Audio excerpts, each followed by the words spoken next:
Congress of the Philippines. From the Senate is joining us here is the Senate President, Mig Zubiri, and the senators who have worked long and hard to get this bill passed. Then there are also, of course, the House of Representatives, our Speaker, Speaker Martin Romualdez, who is no longer the late Martin Romualdez. And the members of the House of Representatives, who I know also have put in a lot of late hours and a lot of long days to get this extremely important measure into law. All the partners that we have here from the private sector, all our fellow workers in government, ladies and gentlemen, a very, very good morning to you. We mark today a momentous occasion in the history of our nation as I sign into law the Maharlika Investment Fund Act. The MIF is a bold step towards our country's meaningful economic transformation. Just as we are recovering from the adverse effects of the pandemic, we are now ready to enter a new age of sustainable progress, robust stability, and broad-based empowerment. For the first time in the history of the Philippines, we now have a sovereign wealth fund designed to drive economic development. Through the fund, we will leverage on a small fraction of the considerable but underutilized investable funds of government and stimulate the economy without the disadvantage of adding additional fiscal and debt burden. And this is maybe perhaps it's time that we clarify all the questions and answer all the questions that have been raised about the Maharlika Fund. What is its intent? What is it supposed to be? How is it supposed to work? We have talked very much about foreign investment coming into the country. We have encouraged PPPs, we have encouraged joint ventures, we have encouraged G2G arrangements. But all of these come under the category of borrowings. We are at present at about, if I am not mistaken, 63% GDP to debt ratio. And although that is relatively good when we compare it to other countries around the region, it still is a very high number. However, there are so many infrastructure development, structural developments that we need to implement if we are going to be able to say that the Philippines can now compete in the world market, be it in labor, be it in manufacturing, be it in agricultural exports. If we are going to do that, there are a great many investments that are going to be needed to be done for us to achieve that. The first part of this administration was spent on a very simple principle, that we will go out to the world and we will do the changes that are necessary for the Philippines to become an investment-friendly nation. And that has earned some success, both on the private sector and also in the public sector. However, these are all borrowings.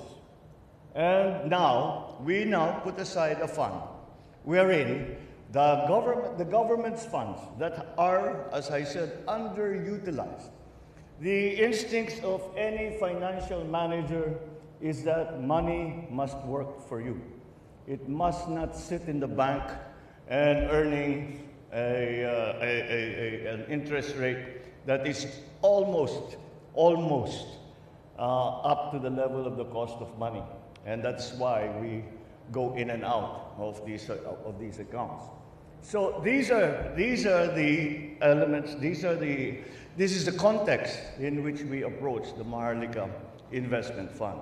We now have an available fund that will provide us the seed money for investments and to attract other foreign investments, and for us to be able to participate in those operations, in those investments, without additional borrowings.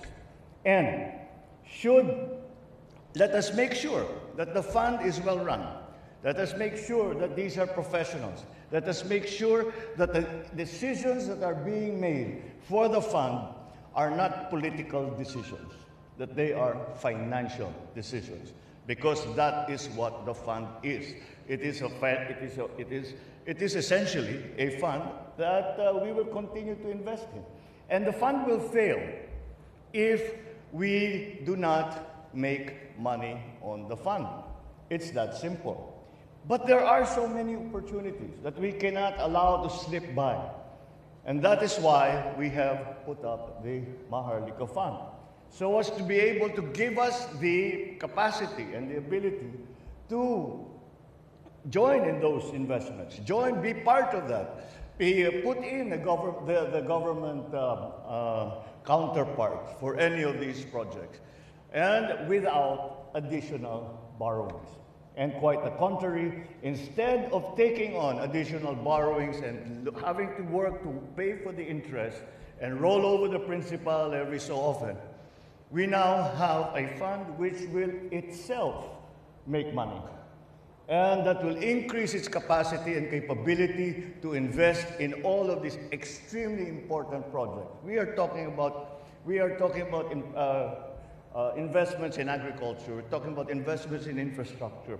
We are talking about investments in digitalization.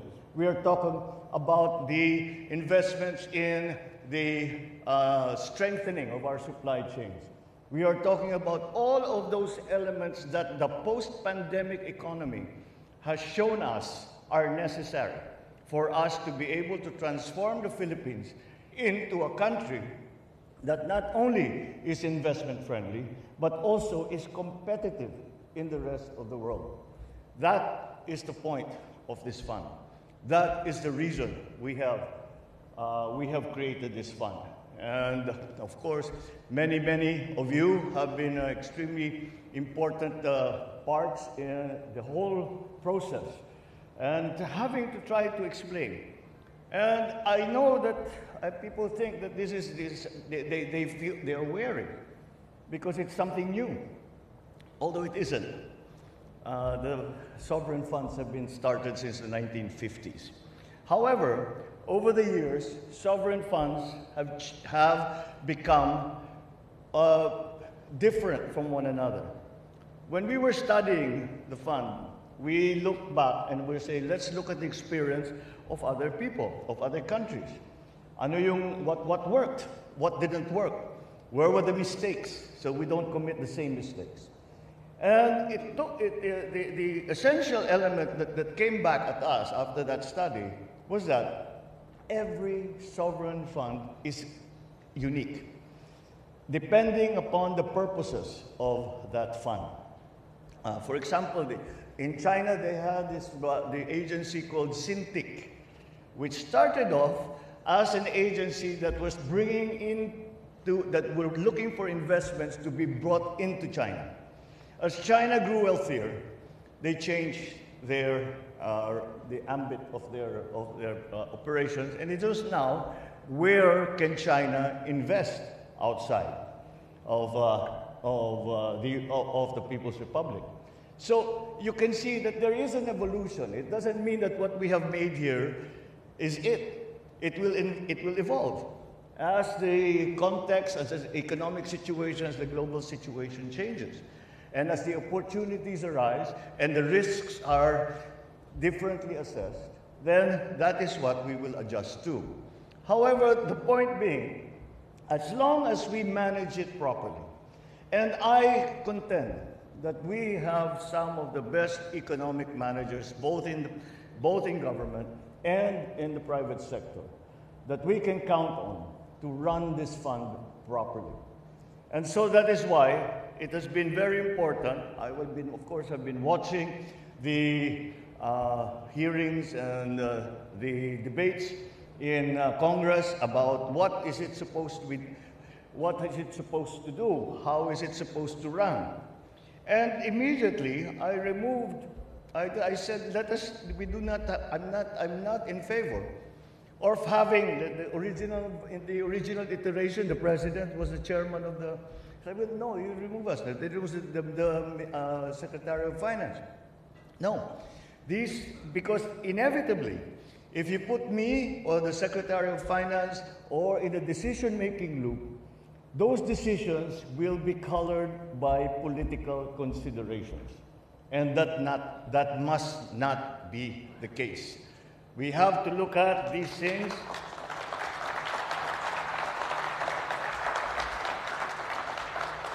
We have to look at any potential investment. We have to look at any potential operation of the fund in a cold, calculating manner. That is the only way that it will succeed. Once again, I'm confident that we will find all of the people who are so competent that we can rest easy, that they will handle the fund properly. So long as structurally, and I think we've done that job. Structurally, we remove the political decisions from the fund.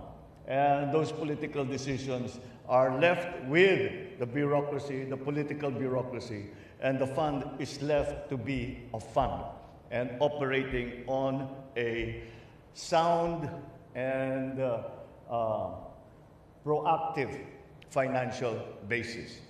Now, the DBP will pull together non-debt financial resources as to not crowd out other lending obligations that they need to fulfill under respective mandates.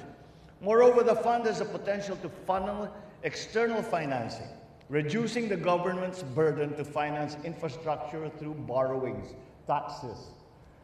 The establishment of sovereign wealth fund, it will widen the government's fiscal space and ease pressure in financing public infrastructure projects. I note that some of the objections that very early on was there, I would hear some people commenting and saying, hindi ba kung may pera tayong ganyan, kung may pondo tayong ganyan, dapat ilagay yan sa agrikultura, dapat ilagay yan sa infrastructure, dapat ilagay yan sa energy development. Eh, nanonood ako ng television, sabi ko sa kanila, siyempre, kinakausap ko yung TV, saan nyo kaya iniisip na ilalagay yan? Bibili kami mga magagarang kotse, bibili kami yung malalaking yate, yan ba yung iniisip ninyo? That's, it makes me laugh because that is so far from the truth. That is precisely where we are going to put this money. That is precisely where we are going to apply this money. All those critical sectors that have been left behind, all those critical sectors that have to adjust to the new economy, the new global economy, those are the pressure points that we will apply the fund on. It is a crucial undertaking. It will support our overall goal of 6.5% to 8% gross domestic product growth in the medium term. And through the fund, we will accelerate the implementation of the 194 National Economic and Development Authority board-approved, NEDA-approved flagship infrastructure project. While we celebrate this historic feat, let us remember that the fund goes beyond mere numbers or economic jargon.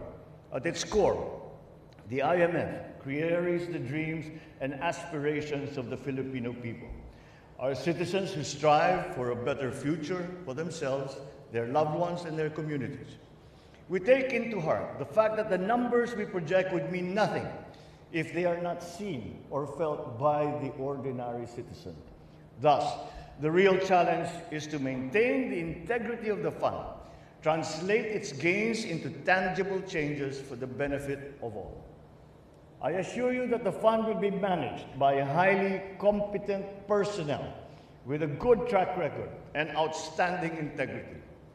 We remain steadfast in our commitment to transparency, accountability, and good governance in this massive and purposeful undertaking. I assure you that the resources entrusted to the fund are taken care of with utmost prudence and integrity. We take one step in our journey towards success, a journey that is fueled by our ambition and the unwavering spirit of the Filipino people. Let us embrace this opportunity with open hearts and minds, confident in our ability to shape our own destiny and create a future where no dream is too big, no aspiration is beyond reach. That is the dream. That is what the fund is for.